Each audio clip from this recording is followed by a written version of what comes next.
সম্প্রতি এক ফেসবুক পোস্টে গুরুত্বপূর্ণ তথ্য তুলে ধরলেন জাতীয় নাগরিক কমিটির আহ্বায়ক নাহিদ ইসলাম।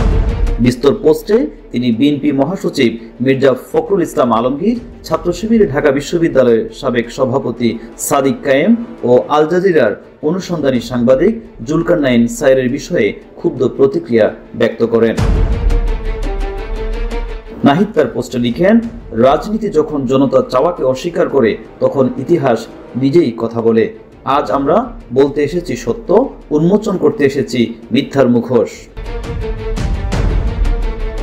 সম্প্রতি এক সাক্ষাৎকারে বিএনপি মহাসচিব মির্জা ফখরুল ইসলাম আলমগীর দাবি করেছেন, জাতীয় সরকার গঠনের কোনো প্রস্তাব ছাত্রদের পক্ষ থেকে বিএনপিকে দেওয়া হয়নি। কিন্তু নাহিদ তার পোস্টে লিখেন, 5 আগস্ট রাতে প্রেস ব্রিফিং এ বৈষম্য বিরোধী ছাত্র আন্দোলনের পক্ষ থেকে প্রকাশ্যে ঘোষণা দেওয়া হয় তারা একটি অন্তর্বর্তী জাতীয় সরকার চান।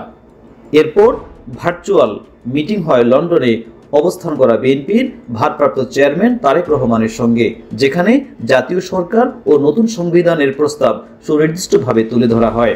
তারেক রহমান সেই প্রস্তাবের সরাসরি সম্মত না হয়ে বিকল্প হিসেবে নাগরিক সমাজ থেকে অন্তর্বর্তী সরকারের কথা বলেন। নাহিদ উল্লেখ করেন, আমরা তখন প্রধান উপদেষ্টা হিসেবে প্রফেসর ডক্টর মোহাম্মদ ইউনূসের নাম প্রস্তাব করি। এমনকি 7 আগস্ট ভোরে মির্জা ফখরুল ইসলাম আলমগীরের বাসায় সরাসরি আলোচনা হয় উপদেষ্টা পরিষদ ও সরকার গঠনের বিষয়ে। নাহিদ বারবার অভিযোগ করে বলেন, অথচ এখন বলা হচ্ছে এমন কোনো প্রস্তাব দেওয়া হয়নি। ইতিহাস কি এমন মিথ্যার বোঝা বহন করতে পারে? অপর একটি টকশোতে শিবির নেতা সাদিক কায়েম দাবি করেছেন, ছাত্র শক্তির গঠন প্রক্রিয়ায় শিবির ছিল এবং তারা শিবিরের নির্দেশেই কাজ করত।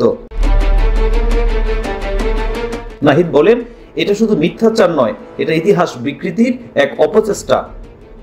ছাত্র শক্তি গঠিত হয় গুরুবার আড্ডা পাঠচক্র, ঢাকা বিশ্ববিদ্যালয়ের ছাত্র অধিকার থেকে পদত্যাগকারী অংশ এবং জাহাঙ্গীরনগর বিশ্ববিদ্যালয়ের একটি স্টাডি সার্কেলের সমন্বয়ে। দীর্ঘদিনের রাজনৈতিক অভিজ্ঞতা ও আন্তঃসংযোগ থেকে সংগঠনের ভিত তৈরি হয়। তবে নাহিদ উল্লেখ করেন, আমরা প্রকাশ্যে এবং অপ্রকাশ্যে সকল সংগঠনের সঙ্গে যোগাযোগ রাখতাম, এমনকি ঢাকা বিশ্ববিদ্যালয়ের ছাত্র শিবিরের সঙ্গে আমাদের যোগাযোগ হতো। নাহিদ স্পষ্ট করে বলেন, সাদিক কায়েম কখনো কোনোদিন আমাদের আন্দোলনের সমন্বয়ক ছিলেন না। তবুও 5 আগস্টের অভ্যুত্থানে ছাত্র শিবির মাঠ পর্যায়ে ভূমিকার স্বীকৃতি দিয়ে প্রেস ব্রিফিংয়ে তাকে বসানো হয়, কিন্তু তারপরে যে প্রচার চালানো হয় সবকিছু নেতৃত্ব দিয়েছে ছাত্র শিবির, তা ছিল পরিকল্পিত বিভ্রান্তি ও মিথ্যাচার।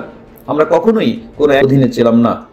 অন্যদিকে 2024 সালের আগস্টের 2 তারিখ গভীর রাতে আন্তর্জাতিক গণমাধ্যম আল জাজিরার অনুসন্ধানী সাংবাদিক জুলকারনাইন সায়ের এবং তার অনুসারীরা ছাত্রদের কথিত সেফ হাউজে বন্দী করে একটি সামরিক কূট পরিকল্পনা করার অভিযোগ করেন নাহিদ ইসলাম।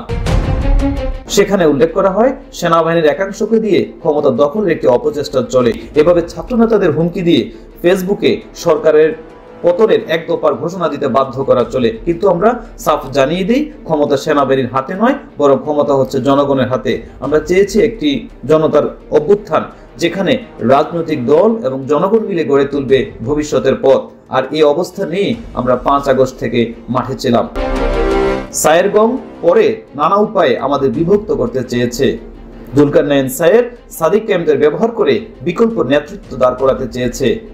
ফাঁস করেছে কল রেকর্ড, চালিয়েছে নজরদারি, অপপ্রচার, প্রপাগান্ডা, চরিত্র হনন। তাদের চক্রান্ত আজও চলমান রয়েছে। নাহিদ বলেন, মিথ্যা কখনো টেকে না, এবারও টিকবে না। নিউজ ডেস্ক, আজকের টাইমস।